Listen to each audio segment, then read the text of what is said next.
Kumusta ako sa mga gabi? Kabay pa wala akong nakasa. Makatinala natin ng panahon daw kay man kagina ang chimpo daw mainit man pagkatapos sa mga hapon. Ulan-ulan siya. Nagpasalamat kita sa sinikayunan luwag na makatipon kita o padiunan natin natin ng seminar nagkapangabuhin sa paglaot, di ba? Madalo kita sa mga pagputanong naging sabat.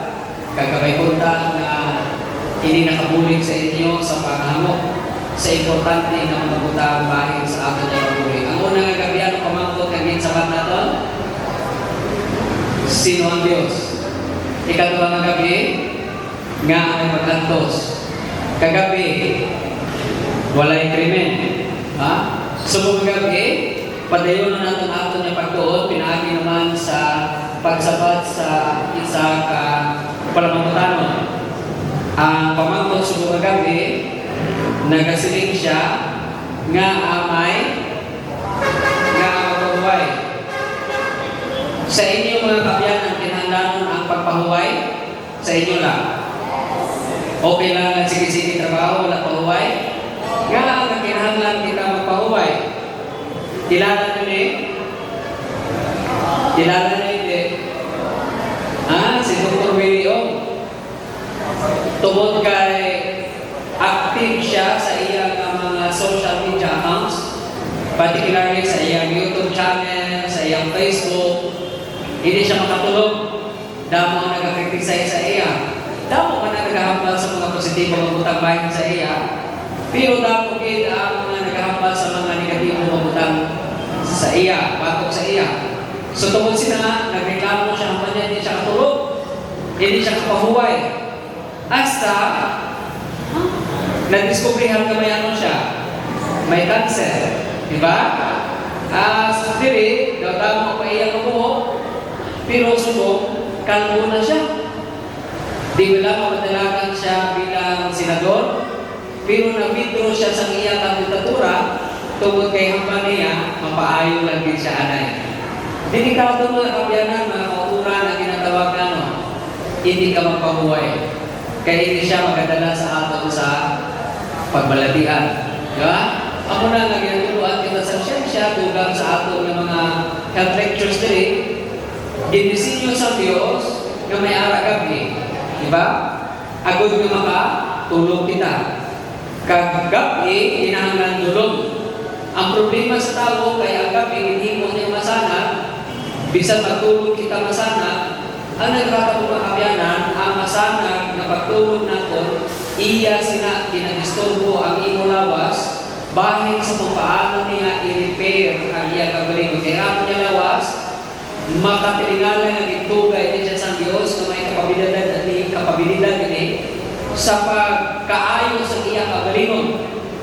Di ba lang, trabaho kita bilong ataw, pagpahuway natin sa gabi, ang atong lawas, ang trabaho kung paano niya kaayuhon ang iyang kagalingon. In other words, ang ating lawas itugas ang Diyos as having the capability of repairing itself. So self-repairing ang ating lawas.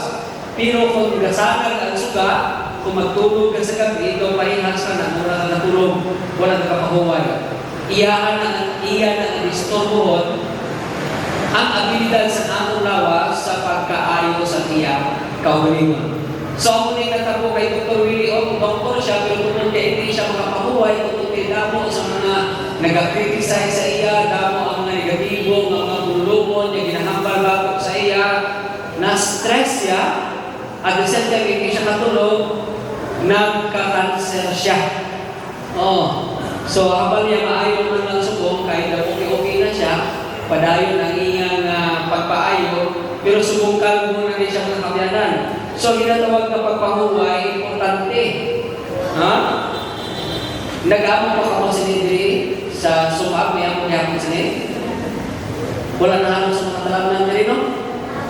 Wala na, kay syudad natin, part sa Bacolod City. Pero natawa ako sa akong kahintangan sa pagpapabuhi. Kag-ang ako na lula, namatay siya sa edad na 96. So, kung nabalon sila mga kabyanan, may posibilidad na mag-shin ang news ako bago mamatay. Pero kapay pa, mag-shin ang news ng gate, nagpapos ng pabla.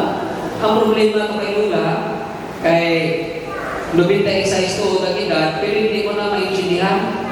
Kay kung kaisa makadlaw siya, ang buto na matutuman niya. Kung kaisa mahibig man, tapos kung kaisa makanta siya sa love song, ihalo niya na ang religious song. Pakunaan mo kalaman, ba't niya ang muna yung among kanta sa mulan doy?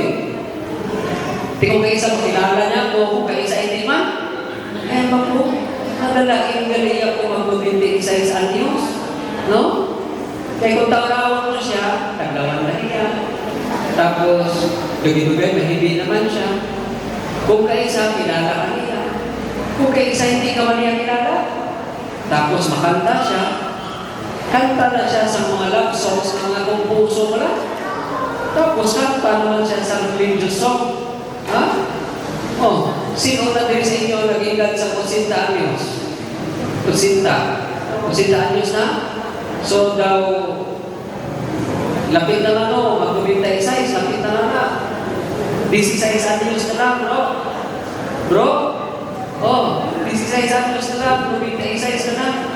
Kapag kunta nga, hindi mo paghaluon ng love song, kag religious song. Kapag kunta nga, hindi mo haluon ng kadlaw, kag hibig. Kay basi mga kamyan, kamo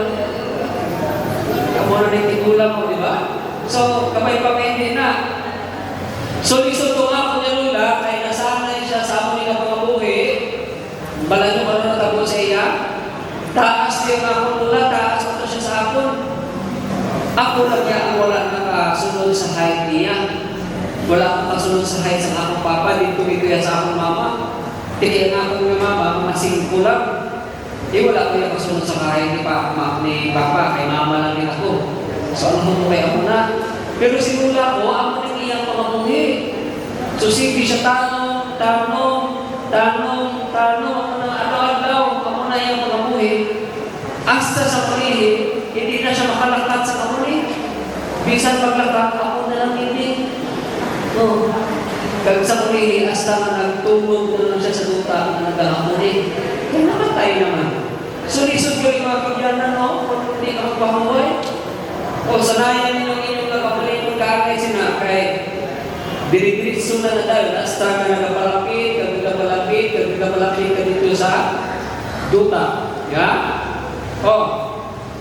Inyo, mga estudyante. Kita niyo ng mga estudyante, tinahanglan na nila ang pagpahamoy. Hindi ko hindi nagsige lang na tuon. Diba? Kaya kung sige lang sila pulaw, kagtuon, kapuyo ng ilaw mo na una, kumulang sa pahuway, may dako ang posibilidad na maripatan nila ang ilaw ng mga natunan, pagpaligo na nila, wala na rin sa tubig. Maripatan nila.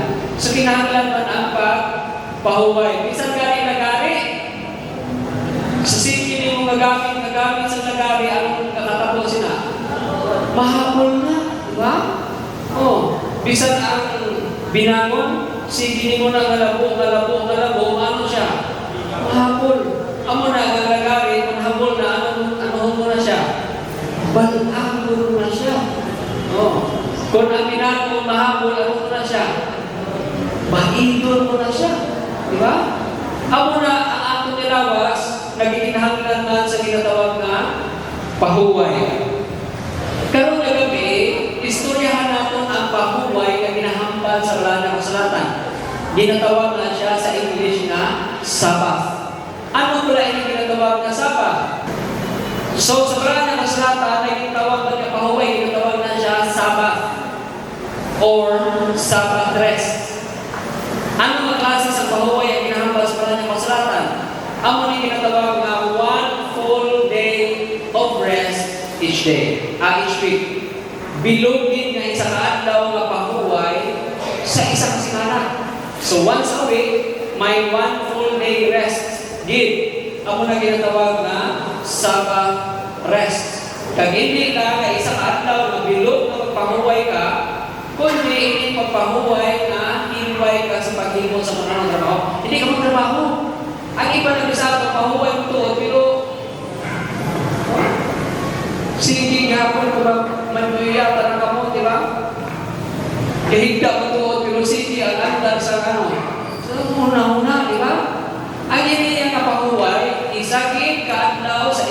semana nga hindi ka trabaho.